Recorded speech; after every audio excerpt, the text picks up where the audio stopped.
Well, welcome to episode 1 of Chris and Brick. I guess this is an introductory episode, so we'll spend a little bit of time kind of introducing how we sort of found each other, how this came about. I apologize for the darkness, but we're doing a nighttime show tonight. It's just one of those moments where it just felt like it was the right time for it to happen.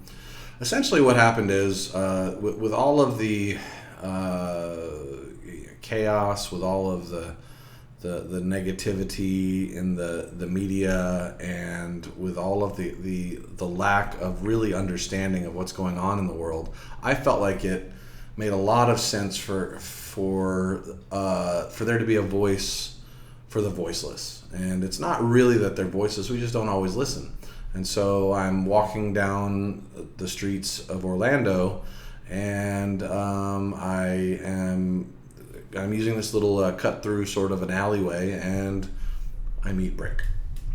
And for some reason there was this connection. We made eye contact, if that's the right word.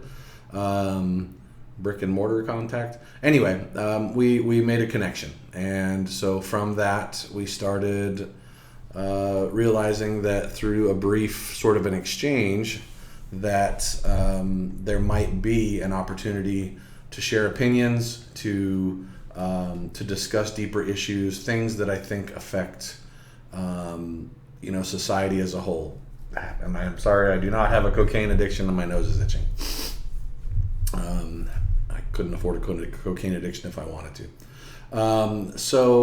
With that being said, I guess I would like to say that Brick is not someone that speaks loudly. So generally, what's going to happen here is, I'll do somewhat of a semi-translation. And because of the nature of the fact that I'll have to do sort of the communication on both sides, the translation as well as the question asking and the other side of the engagement. I want to make sure that I don't keep these videos terribly long, so that it doesn't get frustrating just having to hear my voice over and over and over again. So without further ado, I'll mention this. So Brick is from the Orlando area. Actually grew up right off of Church Street, which is right in the heart of downtown Orlando.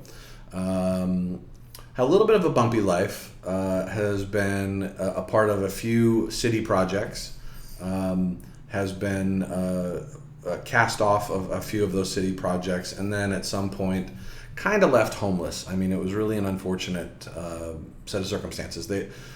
Brick, as I was getting to know them, really made it clear to me that even though all of these sort of negative events have occurred, it has not skewed Brick's point of view on the what is it you said, the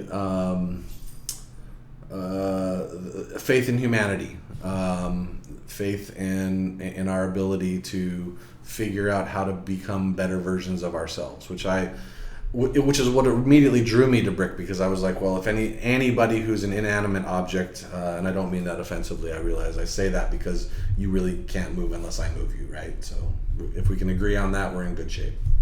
But Brick has done a fantastic job of really helping me see the world through the eyes of something with no eyes, but with a lot of a sense of who they are in this world, what they've been through, and can speak to a lot of the scars that have created the life that they've become. So with that being said, this, like I said, I'll keep this one relatively short, but I would like to say that I'm really excited to have you on the show.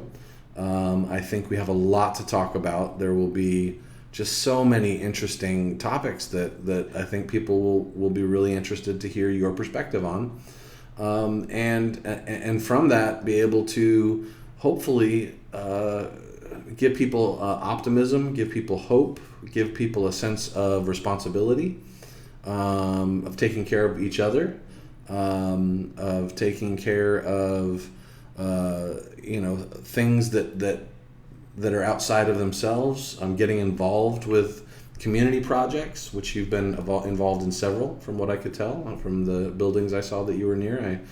I thought you were a part of some pretty impressive structures. So, in any case, the only thing I think that we'll really touch on today would just be the general sense of chaos, of concern about what's happening in our political system. And from talking to Brick earlier, what I really got was this is cyclical. This is a cyclical in the sense that some version of this has happened before, whether it be here in the U.S. or not. I think it's a little bit, if I'm not mistaken, it's a little bit unique here because we're used to seeing it in other governments around the world. But now that we're seeing it here, it's a little bit scary for people. And so the thing, what's that? Oh, yeah, right. So the other thing is that Brick really wants to make sure that we're all aware that no matter what, we're going to come out of this much better than we were. It's not always going to feel that way, right? Yeah, it's not always going to feel that way, but it is a process, and that it takes time and patience for us to to really start to make those connections with one another, and to see those differences, and to pull together, and to accept those differences, and try not to get too sensitive, right? Isn't that what you said? Yeah. So that was a big theme that we were talking about earlier, was around just sensitivity of all types, cultural sensitivity, personal sensitivity as an individual, and having a little bit of thicker skin, I guess. Everybody's opinions are out there. We like to say all opinions matter. The fact of the matter is that it's kind of like when someone says something's an emergency. Well, if 1 million people in a room all say that their situation is an emergency, then nothing is an emergency, because everything is an emergency. So the same kind of with opinions, which is, if every opinion matters, then no opinion matters, because they're all someone's opinion. So, and that was a great piece of wisdom, a great analogy, and I'm so glad that you were able to articulate it so well. So, is there anything else you feel like would be relevant for just this sort of kickoff? Okay. Right. Yeah. So Brick is just saying that very honored to be here, and looks forward to being able to really share. And at some point, ideally, we'll be able to have individuals that want to engage, ask questions, challenge our thinking, challenge Brick's experience. Brick's older than I don't know, how old are you? I don't mean that to be an inappropriate question, but how old are you? Really? Okay. Well, not exactly 100% sure, I guess, because there's been some reconstructive surgery, if you will, that has sort of scattered Brick's age a little bit. So somewhere between 5 and 50 years old. And I say 5, but 5 in Brick years, as she explained to me, and I use that because I don't know the pronouns yet.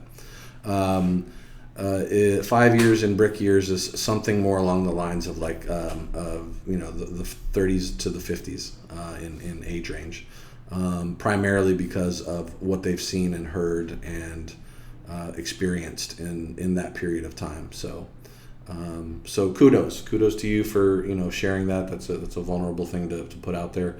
And then in addition to that, I look forward to just really getting more of your insights. So thank you so much for listening to the first round. I'm sorry if I stammered through it a little bit. I'm new to this, so I'll do my best to try and have a better flow with each new conversation. But I know that Brick is excited, and so am I. So, look forward to a lot more interesting dialogue and conversation, and we will be talking soon.